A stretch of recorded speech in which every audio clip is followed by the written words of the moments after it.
Welcome to 95 news. ప్రతిక్షణం ప్రజాక్షేమం కోసం. Kukatpally Swan Lake gated community apartment లో 13వ ఫ్లోర్ లో రేణు అగర్వాల్ అనే మహిళను కాళ్ళు చేతులు కట్టేసి హత్య చేశాడు ఓ పనివాడు.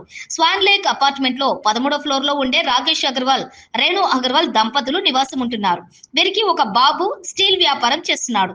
ఉదయం 10 గంటలకు ఇంటి నుండి తండ్రి కొడుకులు షాప్ కి వెళ్లారు. సాయంత్రం 5 గంటల సమయంలో రేణు అగర్వాల్ కి ఫోన్ చేశారు. ఫోన్ లిఫ్ట్ చేయకపోవడంతో ఇంటికి వచ్చి చూశారు. లాక్ ఉండటంతో ప్లంబర్ సహాయంతో బాల్కనీ నుండి డోర్ ఓపెన్ చేసి చూడగా శవమై కనిపించింది రేణు అగర్వాల్. వెంటనే పోలీసులకు సమాచారం అందించారు. సంఘటన స్థలానికి చేరుకున్న పోలీసులు కేసు నమోదు చేసుకుని దర్యాప్తు చేపట్టారు. అయితే వారం రోజుల క్రితం జార్ఖండ్ నుంచి పనికి వచ్చిన వ్యక్తి హత్య చేసినట్లు పోలీసులు గుర్తించారు. ఇంట్లో ఉన్న సీజర్ చాకులతో కత్తిపోట్లు గొంతు కోసినట్లు పోలీసులు గుర్తించారు. హంతకుడు ఇంటి నుండి వెళ్లే సీసీ కెమెరాల్లో రికార్డ్ అయింది. దాని ఆధారంగా పోలీసులు దర్యాప్తు చేపట్టారు.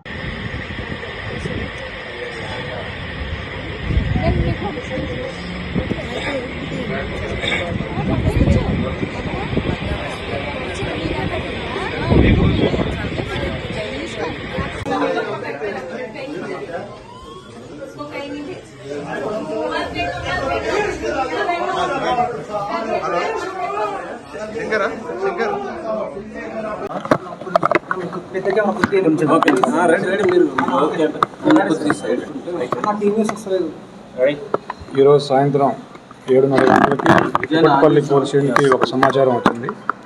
ఆ సమాచారం ప్రకారం దాదాపుగా 50 సంవత్సరాల వయసున్న ఒక మహిళ హత్యకు గురైందని ఆ సమాచారం సారాంశం. దాంతో మా ఇన్స్పెక్టర్ అండ్ టీం అందరూ వచ్చి చూడగా ఒక మహిళ 50 సంవత్సరాల వయసున్న మహిళ, ఆవిడ హత్యకు గురై ఉంది.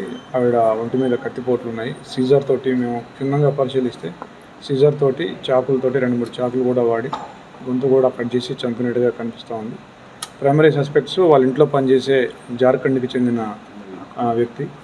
అతను చేసినట్టుగా మేము అనుకుంటున్నాము. 20 years ఉన్నాయి అతనికి. సో అతన్ని ఇంట్లోంచి వెళ్ళడం, తర్వాత 2 వీలర్ మీద బయటకు వెళ్ళడం ఇంకొక సర్వెంట్తో కలిసి, అవన్నీ కూడా రికార్డ్ అయినాయి. We are searching for them. ఎలా తెలిసిందంటే సాయంత్రం 5 గంటల నుంచి వాళ్ళ భర్త, ఒక బాబు, ఆవిడ ముగ్గురు ఉంటారు ఇంట్లో. వాళ్ళు బిజినెస్కి షాప్కి వెళ్ళిపోయినారు పొద్దున్నే 10 o'clockకి.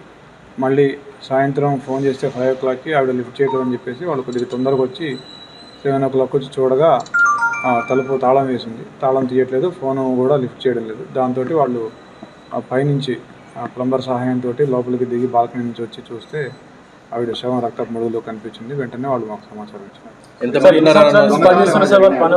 ఆ పని వాళ్ళు 10 రోజుల నుంచి పనిచేస్తున్నాడు. గతంలో అంటే ఇద్దరు కొత్తగానే జాయిన్ అయ్యారు. ఒక్కతనే, ఇంకొక అతను పైన ఇంట్లో ఉంటాడు. వాళ్ళిద్దరు ఫ్రెండ్స్. అతను పాత అతనే. ఎక్కువగా లేవని చెప్తున్నారు. డబ్బుల గురించి అడిగా మేము. డబ్బులు ఎక్కువగా లేవు అంటున్నారు, ఇంకా చూసుకోలేదని చెప్తున్నారు. ఎంతమంది ఉండొచ్చు? మినిమం ఒక 1 lakh ఎప్పుడు ఇంట్లో ఉంటాయని కూడా చెప్తున్నారు. ఎంతమంది ఉన్నారని? ఇద్దరు ఉన్నారు. ఎవరికి? ఒక బాబు ఉన్నాడు. ఆ బాబు వాళ్ళతోనే ఉంటాడు. 26 years అన్మ్యారీడ్ బాబు ఉంటాడు. వీళ్ళతోనే ఉంటాడు.